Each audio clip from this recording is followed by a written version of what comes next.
Cop-Optica está representando diferentes marcas no bril exclusivo para Aruba. Nós também showcase 5 marcas de casa de best designers que nós temos negócio com ele. E nós acercamos de Cuba também para join nos e assim nós o look completo de bril de companhia para assim dona pessoa presente que aportar para nos poder recaudar fundos para o Wilhelmina Cancer Funds. Enjoy dia ameno.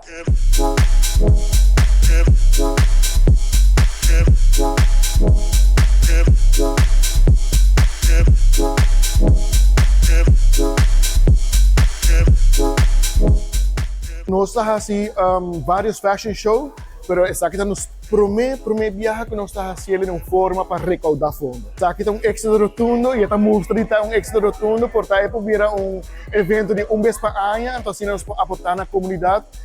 Então, aqui cada viagem outra instância para ajudar nas comunidades. Luna de outubro, Cop-Optica acerca o Wilhelmina Cancer Funds.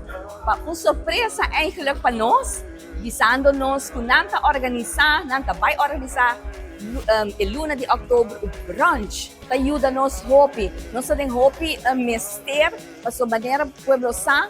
E aumento e quantidade de pessoas que estão tendo câncer na Aruba está aumentando.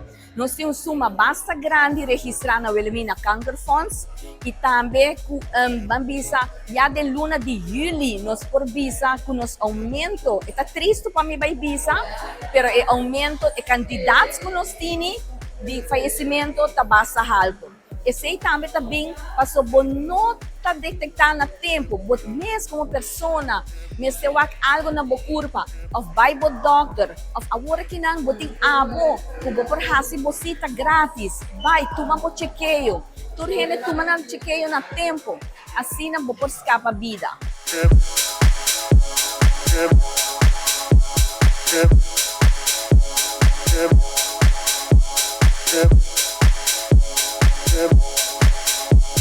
Yep.